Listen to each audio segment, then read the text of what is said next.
apa kesusahan kita, apa pergumulan kita.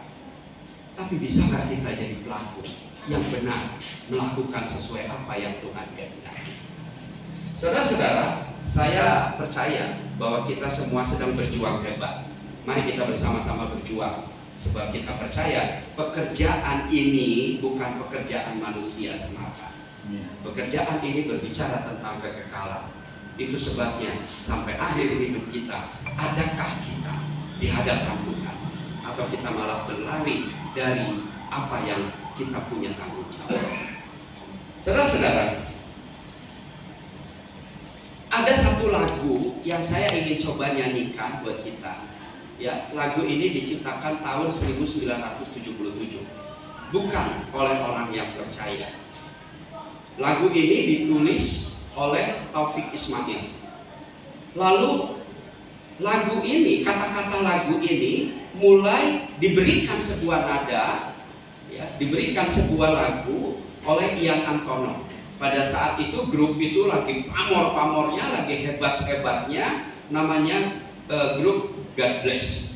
Ya. Tapi apa yang ada di sana ini menarik buat kita, karena kalau orang dunia bisa mengatakan demikian, bagaimana dengan kehidupan kita hari ini? Karena sebetulnya kita pun ada dalam perjalanan kita. Sepenggal saja ya, saya akan coba nyanyikan ini supaya kita diingat kembali. Kalau Bapak Ibu tahu lagu ini berarti kita sudah tua. Ya, lagunya begini. Dunia ini panggung sandiwara. Nah, cukup segitu. Semua kita punya satu peranan yang harus kita mainkan. Ada peran wajah dan ada peran berpura-pura. Cukup dulu sampai situ ya. Peran yang kocak bikin orang terbahak-bahak. Peran bercinta bikin orang mabuk kepayang. Dunia ini penuh peranan. Dunia ini bagaikan jembatan kehidupan. Sudah cukup segitu, bukan konsep. Saudara, lagu ini menarik. Kenapa saya ungkap?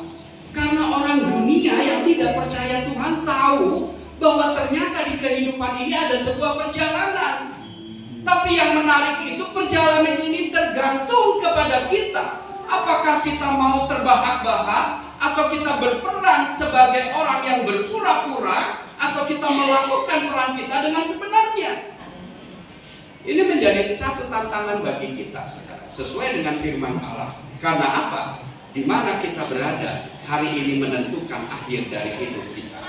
Saya pikir kalau peranan kita hanya penuh dengan kepura-puraan, lebih baik kita keluar dari tempat ini, kita hidup sesuai sekaratmu saja. Itu yang lebih baik. Karena buang-buang waktu. Tapi kalau kita mau benar di hadapan Tuhan, jadilah pelaku yang benar di hadapan Tuhan. Nah, saudara, tema ini memberikan sebuah arahan kepada kita bahwa kita perlu sebuah sikap. Sikap yang harus diputuskan, yang harus ditunjukkan oleh kita. Kita harus melakukan sebuah tindakan, dan kita juga harus mengambil sebuah tujuan, supaya semua itu menjadi sebuah selaras. Sikap hati kita, tindakan kita, tujuan kita tahu hanya kepada Tuhan Yesus saja. Amin. Sebab jika tidak demikian, ini akan menjadi sebuah prahara buruk, bencana besar dalam hidup kita. Walaupun hal-hal yang demikian itu bisa saja digunakan orang untuk hal-hal yang negatif, yang kita mau lihat hal yang positif. Sedikit, saudara, saya mau sampaikan. Pada peristiwa 11 September, saya lupa tahun berapa, bagaimana Twin Tower di Amerika itu dihajar habis-habisan oleh pesawat, hancur semua. Saudara tahu itu adalah sebuah kegiatan besar, terstruktur dan masif. Mengapa demikian? Rupa-rupanya orang mempersiapkan itu, kejahatan itu bukan kejahatan yang sesaat. tapi mereka memasukkan anak-anak muda mereka dalam instansi pemerintah, dalam maskapai dan lain sebagainya, dan itu perlu puluhan tahun untuk sampai pada akhirnya 11 September itu Twin Tower ditabrak, dihancurkan oleh pesawat. Dan sebetulnya peristiwa itu bersamaan dengan beberapa bagian lain. Jadi bukan satu peristiwa, tapi ada banyak peristiwa yang walaupun beberapa peristiwa gagal, begitu ya. Nah, saudara, ini bisa dipakai untuk kejahatan. Tetapi yang saya mau katakan kepada kita, hati-hati dengan sikap hati kita, dengan tindakan kita, dengan tujuan hidup kita. Apakah itu masih selaras dengan apa yang Tuhan mau atau tidak? Sebab kalau tidak, ada sebuah penyesalan yang dalam di dalam hidup kita. Itu sebabnya juga mengapa kita tetap harus bertahan kepada Tuhan. Nah, siang hari ini kita akan belajar dari satu tokoh yang bernama Yudas. Kita tidak tahu Yudas, tapi kita tidak kenal Yudas, tapi kita tahu Yudas dari firman Tuhan. Saudara, apa yang terjadi dengan Yudas? Yudas itu murid Tuhan, betul? Murid Tuhan. Seorang murid Tuhan harus bersikap yang terbaik sesuai dengan kehendak Tuhan. Seharusnya begitu. Tetapi bagaimana itu bisa terjadi? Apa yang terjadi dengan seorang Yudas? Dia menjadi seorang pelaku, tapi apakah dia menjadi seorang pelaku di sisi yang benar atau bukan? Saudara-saudara, suatu kali pada saat saya kuliah, ya, ada satu mahasiswa mengatakan bahwa Yudas itu sebetulnya pahlawan. Wah, menarik gitu. Karena Yudas dikatakan sebagai seorang pahlawan, karena apa? Karena kalau Yudas tidak mengkhianati Yesus, maka kita kehilangan kesempatan berharga. Salib itu tidak pernah ada. Betul? Ceritanya kalau memang dibulak-balik bisa begitu. Tetapi saya mau katakan kepada kita, saudara, Yudas adalah seorang pahlawan. Bagaimana mungkin? Ayat yang ketiga mengatakan, maka masuklah iblis ke dalam Yudas yang bernama Iskariot, seorang dari ke-12 murid itu. Analogi kita bisa mengatakan Yudas itu pahlawan, tapi apakah Yudas betul menjadi pahlawan yang sesungguhnya? Kalau firman Allah mengatakan tidak, karena ada iblis yang masuk dalam hatinya, yang membuat hidupnya hancur-hancuran. Dan kita tahu firman Allah mengatakan apa? Saudara, Yudas itu akhirnya hidup dalam satu kehidupan yang tidak tentu. Dia hidup dalam sebuah kesengsaraan yang luar biasa. Hidupnya menjadi hancur-hancuran. Bahkan saat kematiannya pun juga bumi ini menolak tubuhnya. Tubuh fisiknya menolak. Disinyalir Yudas itu punya tubuh gemuk. Jadi pada saat dia menggantung diri, talinya tidak kuat. Jadi dia jatuh, di bawah ada pisau menusuk perutnya sampai isi perutnya keluar. Dan lalu ada banyak burung bangkai makan daripada mayat jenazah daripada Yudas. Saudara-saudara, saya mau katakan begini. Orang boleh mengatakan sesuatu seperti itu, tapi saya hanya mau katakan kepada kita, bagaimana firman Allah mengatakan itu bagi kita. Itu yang membenarkan hidup kita. Itu sebabnya pagi siang hari ini, siapa kita? Mungkin kita menjadi satu pelaku. Tadi lagu mengatakan dunia ini panggung sandiwara. Kita ada di tengah-tengah itu. Siapa kita? Apakah kita itu mendukung sebuah pekerjaan Tuhan dengan benar, atau mendukung sebuah pekerjaan Tuhan tapi ada di sisi yang salah? Ya, karena yang salah yang dibela, yang tidak benar yang dilakukan, akhirnya pekerjaan Tuhan tidak pernah memberikan sebuah dampak besar. Kalau boleh saya katakan, siapa bos dari semua apa yang kita lakukan hari ini? Bukan gembala sidang, bukan hamba Tuhan. Hamba Tuhan pun juga adalah hambanya. Yang menjadi bos kita hanya Tuhan. Yang menjadi bos kita hanya Yesus. Nah, itu sebabnya mengapa kalau Yesus menjadi bos bagi kita, menjadi Tuhan bagi kita, mari kita selaraskan hidup kita hari ini. Jangan sampai, jangan-jangan kita adalah menjadi salah satu dari murid Tuhan yang gagal pada saat dia diberikan kesempatan untuk menjadi pelaku firman. Saudara-saudara, mari kita berpegang kepada Tuhan bahwa kebenaran firman Allah itu pasti. Dan mari kita berhati-hati di dalam hidup ini. Saya pikir sudah saatnya lagi, sudah saatnya sekarang, dan sudah bukan saatnya lagi buat kita untuk kita tidak benar di hadapan Tuhan. Saya senang mengatakan begini, bahwa usia kita ini sudah ABG. ABG itu apa? Angkatan babi gue. Jadi sudah 50 tahun ke atas. 50 tahun ke atas itu sudah tidak bisa berbuat apa-apa lagi. Apa yang dinantikan, apa yang ditunggu oleh kita, masih mau main-main dengan Tuhan. Usia kita hari ini menentukan sebuah langkah yang pasti bagi kita ke depan. Kalau mau benar hari ini. Kalau mau tidak, keluar dari tempat ini. Percuma kita ada di dalam lindungan Tuhan. Nah, itu sebabnya juga jadilah pelaku di sisi yang benar. Saudara, saya senang juga mengatakan begini, kita berbicara tentang pelaku di sisi yang benar. Tapi saya ingin mengatakan kepada kita, bukan posisi yang benarnya. Supaya kita lebih tajam, saya ingin sampaikan kepada kita, ada beberapa ciri menjadi pelaku tapi di sisi yang salah. Supaya kita mengerti bahwa hidup kita ini sedang ada dalam satu kesalahan. Hidup kita ini sedang ada dalam sesuatu yang tidak benar.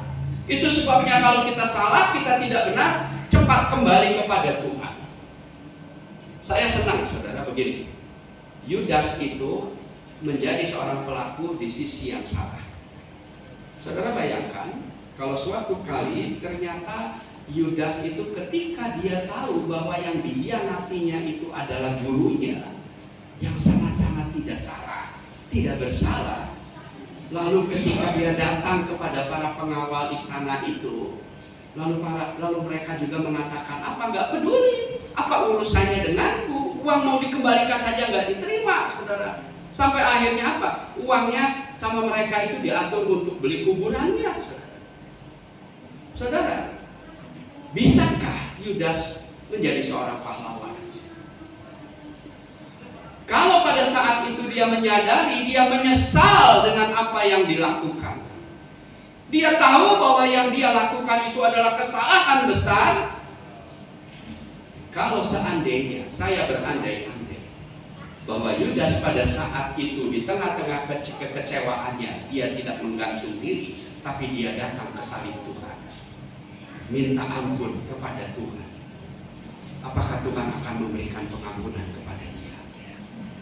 Dia akan berikan. Walaupun akhirnya mungkin Yudas bisa saja dibunuh oleh tentara Romawi, tetapi tidak masalah dengan hal itu. Tapi Yudas telah menjadi pelaku di sisi yang benar. Ini menjadi hal yang penting bagi kita, saudara. Karena tanpa sadar kita juga sedang ada dalam kehidupan ini. Ya, tadi saya bicara dengan Ibu Olga. Saudara, bukan semata-mata saya ingin bicara sama Ibu Olga, tapi saya melihat ada satu sosok yang usianya sudah lanjut, tetapi mengapa sampai hari ini jauh-jauh dari Kerawang mau datang ke tempat ini? Mengapa dia masih mau tetap melakukan apa yang dapat dia lakukan di dalam pekerjaan Tuhan? Saudara, saya nggak tahu, usia saya baru 57. Tapi apakah ketika saya seusia Ibu Olga, saya tetap ada seperti Ibu Olga? Saya juga nggak tahu. Tapi harapan saya tetap menjadi seorang pelaku di sisi yang benar. Pekerjaan Tuhan dapat tetap berjalan. Kita tidak mempersulit keadaan itu, tapi justru kita membuat segala sesuatunya berjalan bebas hambatan, supaya kemuliaan Tuhan itu boleh terjadi.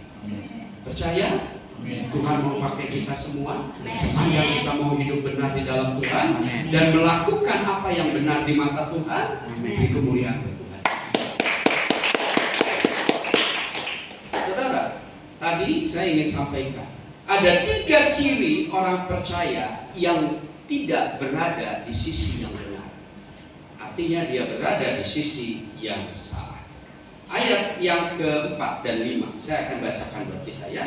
Lalu pergilah Yudas kepada imam-imam kepala dan kepala-kepala pengawal bait Allah dan berunding dengan mereka bagaimana ia dapat menyerahkan Yesus kepada mereka. Mereka sangat gembira dan bermufakat untuk memberikan sejumlah uang kepadanya. Perhatikan, garis bawahi, untuk memberikan sejumlah uang kepadanya. dan ia menyetujuinya. Ada kongkong kali kong, ada hitung-hitungan uang.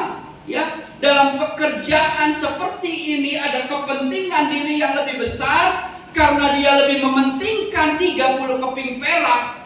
Uang itu bisa diterima, lalu dia bisa mengkhianati gurunya. Ia menyetujuinya dan mulai dari waktu itu ia mencari kesempatan yang baik untuk menyerahkan Yesus kepada mereka tanpa setahu orang banyak. Hal pertama yang menjadi ciri kita diberikan kesempatan untuk menjadi pelaku, tetapi kita menjadi pelaku di sisi yang salah. Kenapa? Ciri yang pertama adalah adanya kepentingan diri sendiri. Tadi saya katakan kepada kita, untuk apa kita datang di tempat ini? Maaf, karena saya ketua sinode, jadi Bapak Ibu ingin ketemu saya? Bukan itu. Kita bisa bertemu, puji Tuhan, berarti kita masih ada waktu yang Tuhan kasih. Tetapi yang saya mau katakan kepada kita, kalau Bapak Ibu saya datang ke tempat ini tidak terfokus kepada Tuhan, lebih baik saudara keluar, saya keluar dari tempat ini. Karena sumber kehidupan, sumber berkat yang menentukan kehidupan kita itu hanya Dia. Nah, itu sebabnya bukan kepentingan kita yang menjadi satu ukuran, tapi kepentingan Tuhan. Nah, apa yang dilakukan oleh Yudas? Dia cari kepentingannya sendiri, hanya untuk sejumlah uang 30 keping perak. Setiap kita punya peran, tapi bagaimana kita menjalani peran kita? Apakah kita datang di tempat ini hanya karena ini? Saudara, saya percaya ketika kita datang hanya untuk kepentingan diri kita, tidak pernah ada berkat yang Tuhan berikan. Tapi percayalah, kalau kita datang melakukan pekerjaan Tuhan, kepentingan Tuhan diutamakan, Tuhan sumber berkat itu melimpahkan berkat-Nya. Ya, itu sebabnya juga kita harus percaya kepada Dia. Nah, seringkali manusia itu menjalani pekerjaan aktivitasnya sesuai dengan hal-hal demikian. Yang pertama, saudara, seringkali asalan, ya sudahlah, pokoknya mah asal datang aja, nanti supaya ketemu dengan Pak Yohanes, ketemu dengan Ibu Olga, ketemu dengan hamba Tuhan, sudah cukup. Ya kalau asalan ya sudah, berkatnya juga asalan gitu. Ya itu yang ke satu. Yang kedua, atau kadang serius atau kadang tidak. Jadi tergantung angin. Kalau saya mau datang ke rumah Tuhan ya saya datang. Tapi kalau enggak ya sudah enggak. Tidak ada Tuhan di dalam hati kita. Tidak ada Tuhan di dalam hidup kita. Tidak ada Tuhan dalam tujuan hidup kita. Ya, kita kadang-kadang dapat berkat, kita juga kadang-kadang tidak. Tapi sifat yang ketiga dari semua tindakan kita adalah kita sangat peduli. Saudara percaya nggak? Seorang guru yang mengajar anaknya, seorang guru yang mengajar muridnya, maka dia akan mengajar dengan sungguh-sungguh. Pelajaran dia berikan, dengan kesetiaan waktu dia lakukan. Bahkan dengan hal-hal yang penting, dia berharap supaya muridnya itu dapat berhasil dalam ujian-ujian di masa mendatang. Dia naik tingkat. Adakah seorang guru yang setuju kalau anaknya itu untuk maju? Ada. Tapi adakah guru yang tidak setuju kalau muridnya itu maju? Saya pikir tidak ada. Semua guru atau seorang pengajar, dia akan melakukan hal yang terbaik untuk murid-muridnya supaya mereka menjadi berhasil. Nah, saudara, ini memberikan sebuah dorongan kepada kita. Betapa penting kita punya kesungguhan kita melakukan sesuatu. Saudara tahu apa yang dilakukan Yudas? Yudas mau melakukan peristiwa yang besar itu, mengkhianati Yesus, menjual Yesus, hanya karena punya kepentingan 30 keping perak itu dia akan terima. Setelah dia ada komitmen itu, maka dia cari kesempatan yang terbaik supaya itu bisa terjadi. Ini kesalahan fatal dalam kehidupan pelayanan dan kehidupan iman kita. Saudara tahu siapa yang memberkati kita sampai dengan hari ini? Tuhan. Apakah kita bekerja, bos kita yang memberkati kita? Memang salurannya dari situ. Tapi kalau kata Tuhan berkat itu tidak sampai kepada kita, berkat tidak akan sampai.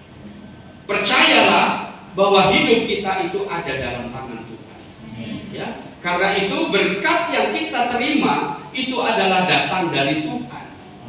Manusia bisa menahan-nahan berkat bagi kita. Tapi kalau kata Tuhan bilang bukakan itu, maka berkat itu akan diberikan.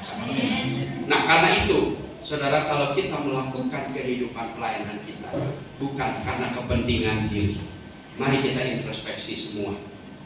Kita bereskan hal-hal yang tidak beres dengan Tuhan. Kita mau datang hanya untuk Tuhan. Kita mau datang, kita mau melakukan semuanya hanya untuk Tuhan. Maka berkat Allah itu mengalir dalam kehidupan kita. Nah, bagaimana dengan kita? Ujilah hari ini. Apakah kita sudah menjadi pelaku yang benar atau belum? Atau malah sebaliknya, kita aktif dalam pekerjaan pelayanan Tuhan tapi jadi pelaku yang salah. Ya, pekerjaan Tuhan tidak akan berkembang karena itu. Tapi Tuhan bisa saja tidak pakai kita. Tuhan bisa pakai yang lain untuk menjadi berkat di tengah-tengah kehidupan ini. Saudara, penting bagi kita. Mari kita tentukan arah hidup kita. Dapatkah kita menjadi pelaku yang benar? Dapatkah kita bersikap yang benar dalam semua kehidupan kita? Gak apa-apa siapapun kita, bukan masalah. Tapi keberadaan kita menentukan pekerjaan Tuhan itu akan berjalan atau tidak. Saya percaya setiap kita rindu untuk tetap tidak mencari kepentingan dirinya, tetapi sebaliknya pekerjaan Tuhan akan tetap berjalan sesuai dengan kehendak Tuhan. Kita lihat yang kedua. Saudara, kita akan buka Alkitab kita, mundur ke belakang, maju ya. Markus 14 ayat yang keempat dan kelima. Markus 14 ayat yang keempat dan kelima. Markus 14 ayat yang keempat dan kelima. Demikian bunyi firman Allah. Ada orang yang menjadi gusar dan berkata seorang kepada yang lain, untuk apa pemborosan minyak narwastu ini? Sebab minyak ini dapat dijual 300 dinar lebih dan uangnya dapat diberikan kepada orang miskin. Saudara, peristiwa ini sungguh menarik. Karena apa? Karena peristiwa ini adalah terjadi sebelum Yudas mengkhianati Yesus.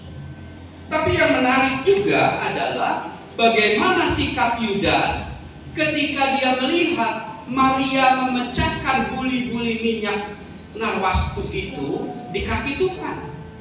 Dan karena itu ketika itu buli-buli itu dituangkan, maka semerbaklah minyak wangi itu.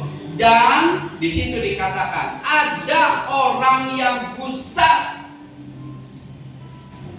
Saya mau katakan begini, saudara.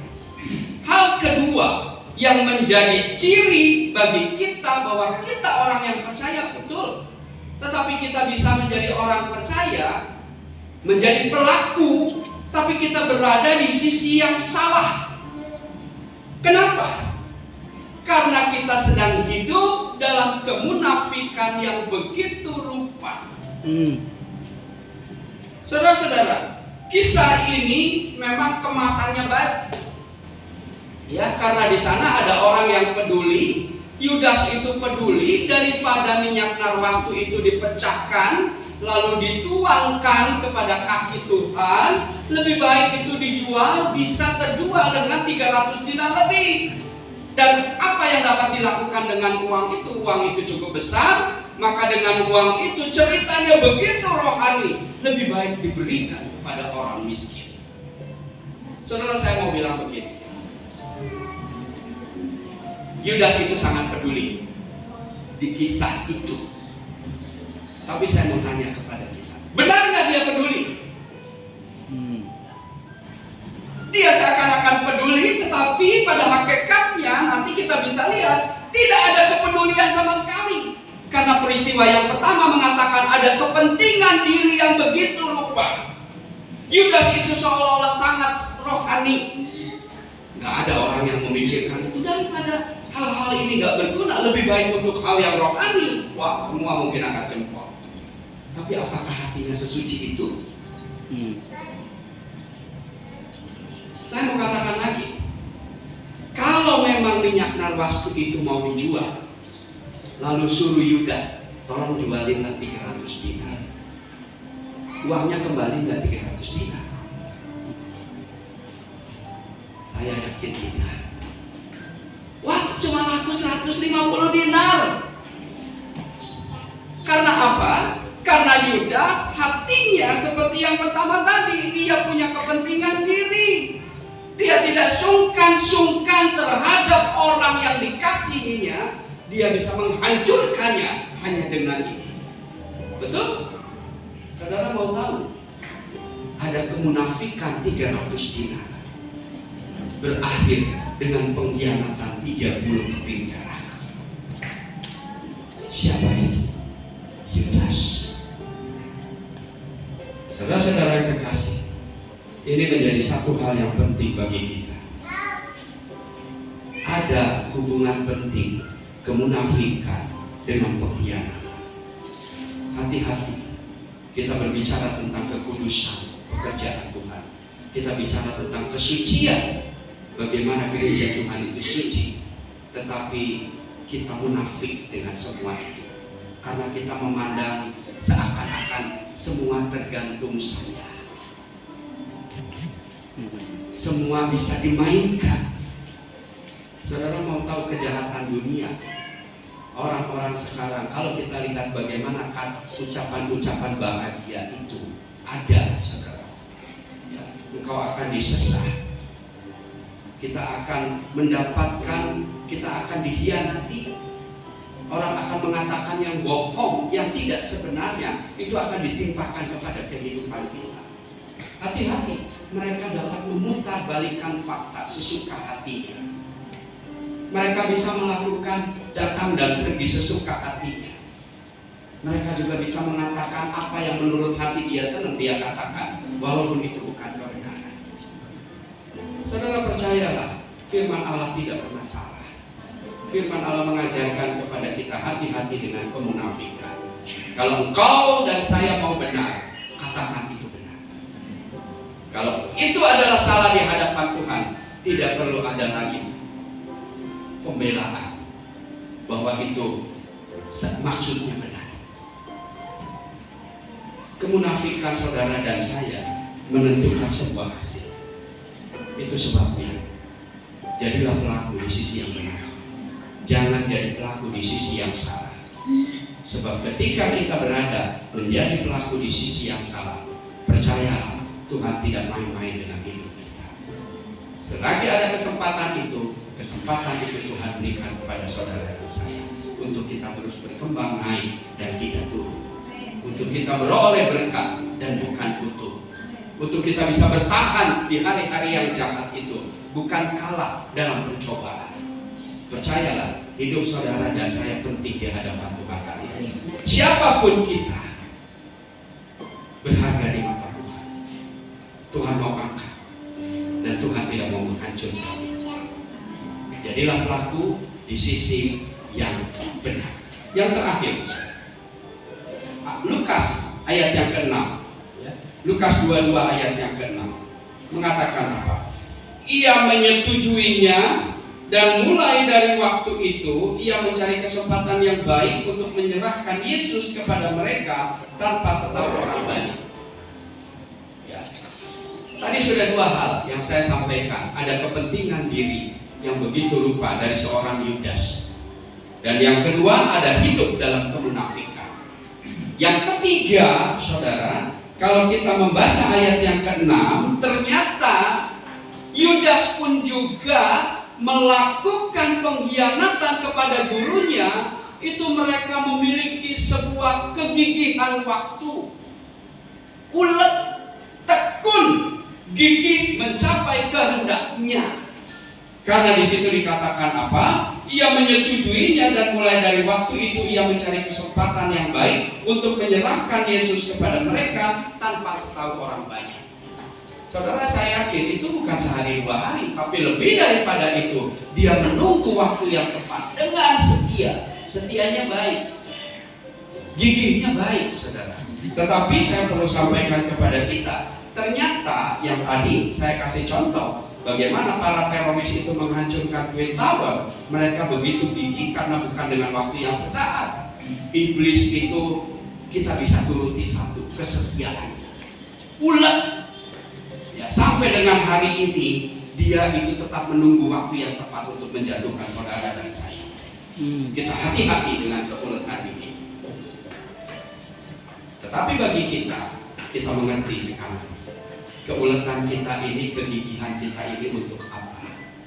Apakah kita ada di sisi yang salah atau kita berada di sisi yang benar? Saya percaya kita tidak mau menjadi pelaku di sisi yang salah, tapi kita mau menjadi pelaku di sisi yang benar. Walaupun semua ini bisa bicara positif dan negatif, hal-hal yang menguntungkan atau tidak, percayalah saudara bahwa Yudas berhasil karena kegigihan dia. Tapi kegigihan itu membawa kehancuran hidupnya. Nah, itu sebabnya juga, apakah kegigihan kita hari ini itu membawa kehancuran bagi hidup kita nanti, atau sebaliknya kita gigih betul-betul untuk Tuhan sampai Tuhan datang, kita mau benar. Jadilah pelaku di sisi yang benar, bukan di sisi yang salah. Saudara-saudara, gereja Rehoboth Parakletos, saya yakin tidak seumur jagung. Mengapa Tuhan izinkan perjalanannya seperti ini? Tuhan tahu, karena ada umat Tuhan yang harus dibentuk di tempat ini. Amin. Nah, itu sebabnya juga kalau ada umat Tuhan yang harus dibentuk di tempat ini, maka harus ada hamba Tuhan juga yang dibentuk di tempat ini.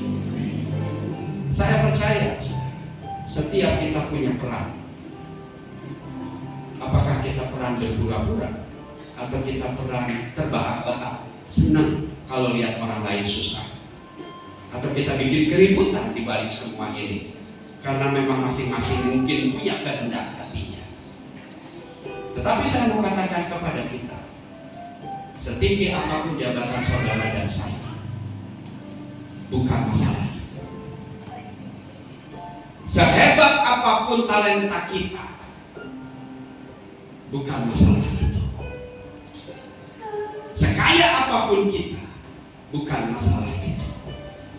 Ini masalah hati kita dengan Tuhan. Kita sudah ada di posisi di tempat ini, tapi menjadi satu keberadaan kunci bagi kita. Apakah kita ada di posisi yang benar, mendukung pekerjaan Tuhan ke depan, atau malah sebaliknya, daripada dia dapat, saya nggak dapat, lebih baik iblis yang dapat. Seharusnya kita lebih tetap senang mengatakan, daripada iblis dapat, saya dapat, lebih baik saya nggak dapat, nggak apa-apa, saudara saya yang dapat, nggak apa-apa. Supaya apa? Supaya pekerjaan Tuhan tetap jalan. Renungan kita berjudul posisi di tempat, di pelaku di sisi yang benar.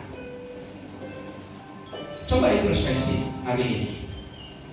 Kita sedang melakukan karya besar. Saya tidak tahu Parakletos ini mau dibawa kemana. Tapi saya percaya kami dari pengurus pusat tidak menghendaki kehancuran. Kami tidak menghendaki kesia-siaan. Saya berharap dengan pergumulan waktu yang ada, kita ke depan mulai meniti semua ini dengan lebih baik. Kita meniti semua ini dengan lebih terbuka. Kita meniti semua ini berjalan bersama-sama. Karena pekerjaan Tuhan di sini adalah milik Tuhan. Dan karena itu juga setiap kita diberikan kesempatan untuk dapat andil di tempat ini. Mau atau tidak? Berapa banyak yang mau terus melakukan pekerjaan Tuhan? Beri kemuliaan bagi Tuhan. Kita lakukan.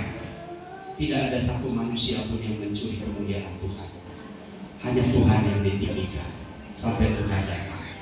Saya sebagai ketua umum, saya percaya mengajak kita semua.